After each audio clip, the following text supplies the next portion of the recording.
कहेंगे कि देखो आपने एक्टिंग की बात अगर है तो बहुत सारे स्टार किड्स हैं जिन्होंने एक्टिंग कोर्स करा है। बहुत सारे ऐसे लोग हैं जिन्होंने नहीं करा है। तो फिल्मों में काम करते करते एक्टिंग सीखना तो एकदम बेबुनियाद बात हो गई, लेकिन बहुत सारे लोग ये भी कहेंगे कि उन्होंने एक्टिंग कोर्स करके अपनी ड्यूटी निभाई तो दे हैव बिन फेथफुल। उन्होंने अपनी ड्यूटी कभी निभाई नहीं, दे आर एसोल। उसके पीछे का रीज़न ये है कि एप्लीकेशन और थ्योरी में फ़र्क होता है। एक्टिंग स्कूल में 20 लोगों के सामने एक्टिंग करना सीखते हैं, वो थ्योरी है और थोड़ा बहुत हिंट दे देते हैं। ऐसा नहीं है कि तुमको बिल्कुल ही कैमरा एक्टिंग सिखा देंगे, शाहरुख खान बन के जा रहे हो और सिमरन काजोल वाला सीन, ऐसा कुछ नहीं है। They will just open your mind and give you glimpse of what is camera acting. 300 लोग जब आसपास होते हैं, एक बहुत भारी भरकम DSLR तुम्हारे मुंह पर ठूस दिया जाता है और बोलते हैं कि रोके दिखाओ, बहुत फ़र्क होता है। कभी सेट का माहौल देखा है कैसा होता है?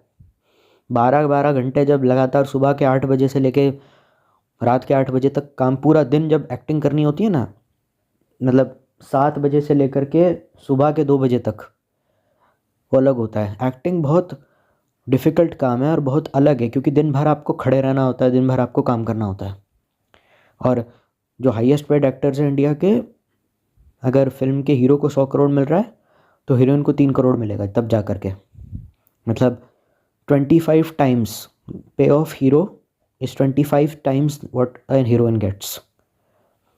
तो जाहिर सी बात है मिसोजिनी भी यहाँ दिख गई कि जितना ज़्यादा जो पैसा लेगा उतना मालिक होगा। कास्टिंग काउच और नेपोटिज्म का रीज़न, कास्टिंग काउच का मेन रीज़न यही है।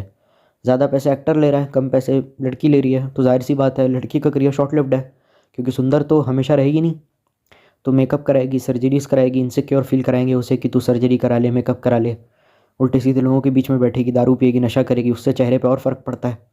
कॉन्स्टेंटली डिग्रेडिंग हर ब्यूटी, अपने मेंटालिटी को भी, क्योंकि दिन रात जब नशा करोगे तो मेंटालिटी आपकी वैसी ख़राब होगी। दिन रात जब उल्टे सीधे केमिकल लगाओगे चेहरे पे तो चेहरा भी सड़ना शुरू हो जाएगा, तो सर्जरी का सहारा तो लेना पड़ेगा। हीरो का कोई फ़र्क नहीं पड़ता। सम्राट पृथ्वीराज में अक्षय कुमार को देख लो, किसी का भाई किसी की जान में सलमान खान के मुंह पे कितना CGI और मेकअप करा है देख लो। ज़्यादा पैसे जो लेगा वो मालिक हो जाएगा। भाई कोई सुंदर सी हाई पैकेज्ड रांड को क्या बोलते हैं? हीरोइन बोलते हैं। एक रंडी और एक हीरोइन में कोई फ़र्क नहीं होता है, जितना लोड़ा चूसोगे उतना पैसे कमाओगे। ग्राहक के सामने टांग अच्छे से खोल के रखो बस। बॉलीवुड में ये चलता है, जितने टांग खोलोगे उतना काम मिलेगा। अब किसी की अगर रखेल बनना है तो उससे कोई दिक्कत नहीं, काम मिलता है तो कोई दिक्कत नहीं। भाई अगर सीधी बात है, अगर तुम्हें किसी के साथ सोने के लिए 1 करोड़ रुपए मिल जाएँ, या 10 करोड़ मिले, 20 करोड़ मिले, 40 करोड़ मिल जाए मैक्सिमम, तुम सोओगे नहीं उसके साथ? बहुत सारे लोग तो कहेंगे भाई ऐसा तो हमारे साथ भी होना है, मैं तो कर लूँगा, तो हीरोइन भी कर लेती है। इतने ताज्जुब की क्या बात है? हीरोइन को तो पैसे दिए जाते हैं, प्राइवेट पार्टीज़ में परफॉर्म करो, दुबई के शेख के साथ जाओ, प्यास बुझाओ डॉन की, दाऊद की। हीरो के साथ कभी ऐसा नहीं होगा। हीरो ने अपना ब्रांड पहले बना रखा है। हीरो के साथ भी कास्टिंग काउच होगा, लेकिन जो छोटा हीरो होगा, बड़ा हीरो के साथ नहीं होता है।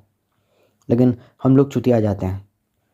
कोई ना कोई ऐसा चूतिया ज़रूर मिल जाएगा जो किसी बड़े सेलिब्रिटी के घर के बाहर आदमी होगा, कोई बड़ा सा घर होगा, फेमस होगा बॉम्बे में, उसके पास जाके फ़ोटो खिंचा रहा है किसी एक्टर के आगे। सबसे बड़ा चूतिया वो है, क्योंकि उस एक्टर को जो 100 करोड़ मिल रहा है ना, वो किसी ना किसी वो डिज़र्व वो करता ही नहीं था। किसी और के हिस्से के पैसे खा करके वो इतनी फ़ीस चार्ज कर रहा है।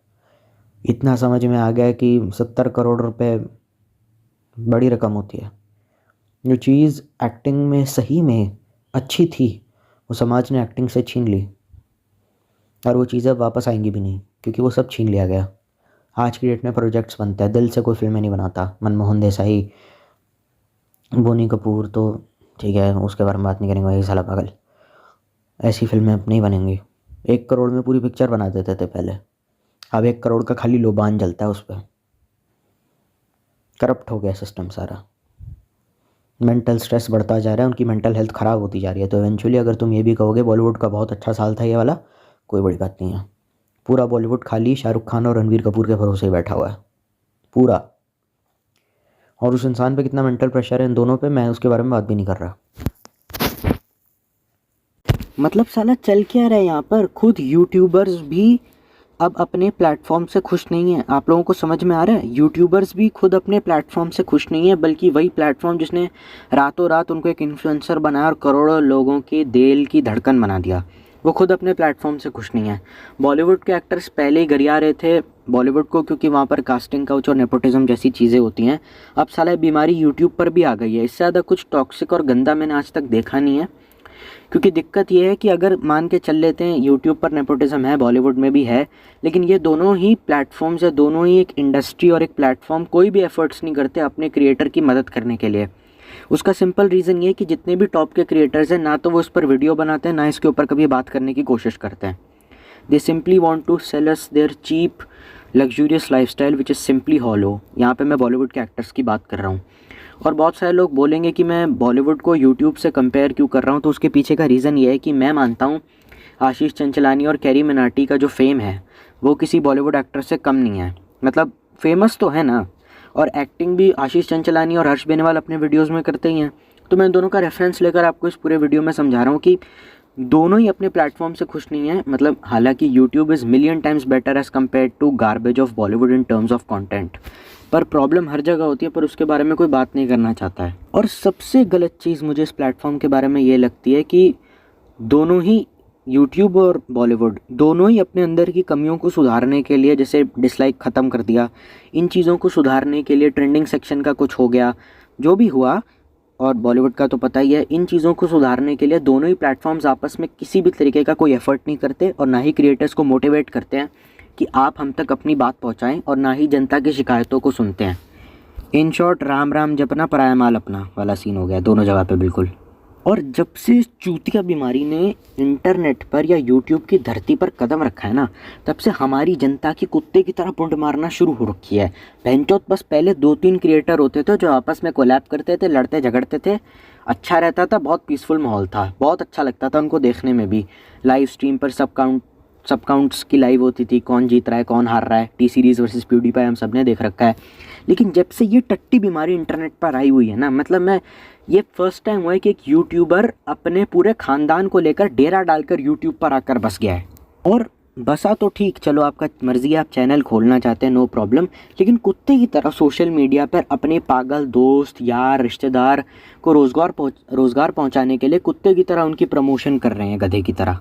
उसके पीछे का एक रीज़न मैं ये और मानता हूँ, क्योंकि देन अगेन इनमें से यूट्यूब नेपोटिज्म वालों की अगर मैं बात करूँ, यूट्यूब नेपो किड्स कहता हूँ मैं उन्हें, अगर इनकी हम बात करें तो इनमें से most of them, there are some exception, जैसे मुस्कान चंचनानी, प्रिया बेनीवाल और ट्रिगर्ड इंसानी अच्छे क्रिएटर्स हैं नो डाउट, लेकिन ज़्यादातर इनमें से ऐसे होते हैं कि इनके पास खुद ना इतना पोटेंशियल है, ना इतना टैलेंट है कि अपने दम पर बिना फेस कैम के वीडियोस कर करके अपना चैनल ग्रो कर सकें। और तब तक पता नहीं यूट्यूब का, जब तक इन लोगों को समझ में नहीं आता कि यूट्यूब का एल्गोरिदम काम कैसे करता है, तब तक कि अपने हर चौथे वीडियो में उसी क्रिएटर को घसीटते रहो जब तक कि चैनल पर ब्लू टिक ना आ जाए। मतलब इसी को यूट्यूब नेपोटिज्म कहते हैं। और बाकी की ज़िंदगी दूसरों का आइडिया कॉपी करके या किसी बड़े क्रिएटर के साथ कोलैब करके या फिर कोई ऐसा ट्रेंडिंग टाइटल पे वीडियो बना दो, क्योंकि भाई इतना ज़्यादा महंगा सेटअप लगाया है ना, तो उसकी उधार चुकाने की LIC पॉलिसी है यूट्यूब नेपोटिज्म। अब बहुत सारे लोग बोलेंगे कि वो कोलैब कर रहा है, अगर कोई बड़ा क्रिएटर अपने भाई के साथ कोलैब कर रहा है, कोई अपने बहन को प्रमोट कर रहा है, तुझे क्या दिक्कत है? दिक्कत यूट्यूब नेपोटिज्म वाले लोगों के अंदर क्रिएटिविटी काफ़ी कम होती है as compare to other people. उसके पीछे का साफ रीज़न ये है क्योंकि ये ट्रेंडिंग टाइटल पर ही वीडियोस बनाते रहते हैं, ट्रेंडिंग चीज़ों पर वीडियोस बनाते रहते हैं, चोरी का आइडिया है, चोरी का थंबनेल है। जब एक क्रिएटर खुद की मेहनत से अपना चैनल खड़ा करता है तो वो अपनी क्रिएटिविटी को पूरा यूज़ करता है। मैं तो घटिया क्रिएटर हूँ, 1 नंबर का, मैं खुद मानता हूँ, लेकिन जब आप खुद की मेहनत से, खुद का दिमाग लगा करके, खुद का मतलब एकदम तोड़ दो अपने आप को सोच करके कि यार कैसे बनाए वीडियो, समझ में आया? मतलब क्योंकि जिसके भरोसे, जिस यूट्यूब नेपोटिज्म के लिए जाहिर सी बात है आपको कोई गॉडफादर तो होगा यूट्यूब नेपो किड का, तो उसने जब स्क्रैच से शुरू करा तो उसके अंदर क्रिएटिविटी ज़्यादा होगी क्योंकि उसने अपनी मेहनत से करा। वो मेहनत स्किप हो गई कि दिमाग लगाना, किस पर वीडियो बनाना है, किस पर नहीं बनाना है, क्योंकि जब तक यूट्यूब का एल्गोरिदम सक्सेसफुल होने के लिए या A-लिस्ट इन्फ्लुएंसर बनने का समझ में नहीं आएगा, तब तक आप कोलैब करते रहिए। और कई बार ऐसा होता है कि अगर चलो ढंग का वीडियो बना भी लिया तो उसमें रिसर्च वर्क, कुछ सस्पेंस ड्रामा वो सब देखने को नहीं मिलता। मतलब वो वीडियो अच्छा होता है पर बेसिक सा ही होता है, मतलब बेसिक सा वीडियो और बहुत कैची थंबनेल है तो चल जाएगा। मतलब आज की डेट में हिसाब ही है, कंटेंट पे कोई ध्यान नहीं देता, इसीलिए मेरे चैनल की रीच इतनी कम है, मतलब 100 व्यूज़ भी मुश्किल से होते हैं। तो आप ये कह रहे हैं कि तुझे क्या फ़र्क पड़ता है? मुझे कोई फ़र्क नहीं पड़ता। आशीष, बीबी, हर्ष, कैरी सब अपने भाई बहनों को प्रमोट करते हैं, लेकिन इसका ये मतलब इसका बहुत अच्छे से रोस्ट सिग्मा ने अपने वीडियो में समझाया हुआ था, तो उससे के ही मुँह से सुन लो आप। इस वीडियो में हम ये जानने की कोशिश करेंगे कि यूट्यूब नेपोटिज्म है क्या। बीइंग अ क्रिएटर, आप कैसे किसी और का काम या उसका फेम खाकर अपनी चांदी कैसे कर सकते हैं। रातों रात इन्फ्लुएंसर बनके करोड़ों रुपए आप कैसे छाप सकते हैं, वो भी बिना किसी मेहनत के। उसके लिए आपको कुछ नहीं करना है, आपको आधे अधूरे यूट्यूब रोजगार योजना में अपने आप को एनरोल करना है, जहाँ पे कम से कम साल की कम से कम 365 वीडियोज़ में आपको सेम बंदे के साथ कोलैब करके अपने व्यूज़ बढ़वाने पड़ेंगे। नेपोटिज़्म हर जगह पर है, बॉलीवुड हो, यूट्यूब हो, कहीं पर भी हो, लेकिन हम जज्बाती नेपोटिज़्म को लेकर इसलिए हो गए हैं क्योंकि इसकी वजह से ये बॉलीवुड का नेपोटिज़्म थोड़ा लीथल हो गया है, मतलब थोड़ा जानलेवा टाइप हो गया है। तो बॉलीवुड का नेपोटिज़्म है क्या? नेपोटिज़्म का ये मतलब खाली नहीं है कि मतलब नेपोटिज़्म का मतलब तो पता ही होगा आप लोगों को कि एक बंदे को फेवर किया जाता है जस्ट बिकॉज वो एक फिल्म फैमिली या फिल्म बैकग्राउंड से बिलोंग करता है, दूसरे बंदे को एकदम आउटकास्ट कर दिया जाता है, उसको बहुत मेहनत करके आपको अपने आप को एक इंडस्ट्री में इस्टेब्लिश किया जाता है। लेकिन इस नेपोटिज़म के पीछे सिर्फ एक बंदा नहीं हो सकता। क्या मेंटालिटी है इस नेपोटिज़म के पीछे की, वो मैं बताना चाहता हूँ। उसके पीछे बहुत सारे ऐसे लोग हैं जो काम देते हैं और दूसरे होते हैं जो काम करते हैं। काम देने वाला कास्टिंग डायरेक्टर और डायरेक्टर, काम करने वाला एक्टर। लेकिन जब एक आउटसाइडर जो खुद काफ़ी स्ट्रगल करके बॉलीवुड में एक मुकाम पे है, वो किसी दूसरे डिजर्विंग आउटसाइडर को काम ना दे जबकि वो उस पोजीशन में है उसको काम देने की, इसको भी नेपोटिज्म कहते हैं। ये बेसिक डेफिनेशन हो गई। या फिर किसी को काम प्रॉमिस करके किसी और को देना, एंड मोमेंट पे उसे रिप्लेस कर देना। या फिर एक और डेफिनेशन हो सकती है जिसकी वजह से आउटसाइडर्स को 10-15 साल स्ट्रगल करना पड़ता है अपने लुक्स की वजह से, और भी बहुत सारी चीज़ें हैं। या फिर बहुत सारे ऐसे लोग जो गॉड गिफ्टेड हैं, क्योंकि करण जौहर भी एक नेपो प्रोडक्ट है, क्योंकि उसको विरासत में धर्मा मिला है, तो वो सीधा सिर्फ स्टार किड्स को अपनी फिल्मों में काम देते हैं या किसी वेल एस्टैब्लिश्ड एक्टर को। मतलब एक डिज़र्विंग आउटसाइडर को एक दूसरा डिज़र्विंग आउटसाइडर या फिर एक नेपो किड, दोनों ही काम नहीं देना चाहते, इसको हम सीधा नेपोटिज्म बोलते हैं। इसका एक अच्छा केस आयुष्मान खुराना, धर्मा प्रोडक्शंस को एक्सपोज करा गया था आयुष्मान खुराना ने कॉफ़ी विद करण में। उसका एक क्लिप है, मैं दिखाना चाहता हूँ आपको। फिर नेपोटिज्म का ये भी मतलब होता है कि किसी एक्टर के काम को साइडलाइन कर दिया जाए, उसको काम का क्रेडिट ना मिले अपनी अच्छी परफॉर्मेंस के बावजूद भी। जैसे मणिकर्णिका और मर्दानी 2 इतनी अच्छी फिल्म्स थी पर उनको कोई अवार्ड मिला नहीं मिला। किसको अवार्ड मिला? गली बॉय को। अब आप समझ गए होंगे मैं क्या कहना चाहता हूँ। या फिर ऐसा भी हो सकता है कि नेपोटिज्म में ये भी आता है कि आपने काम, एक आउटसाइडर ने मेहनत करके काम करा तो फिर उसका काम छीनकर किसी और को दे दिया गया जो खुद एक प्रिविलेज्ड बैकग्राउंड से है। मतलब एक आउटसाइडर का काम छीनकर किसी स्टार किड को दे दिया, इसको भी नेपोटिज्म बोलते हैं।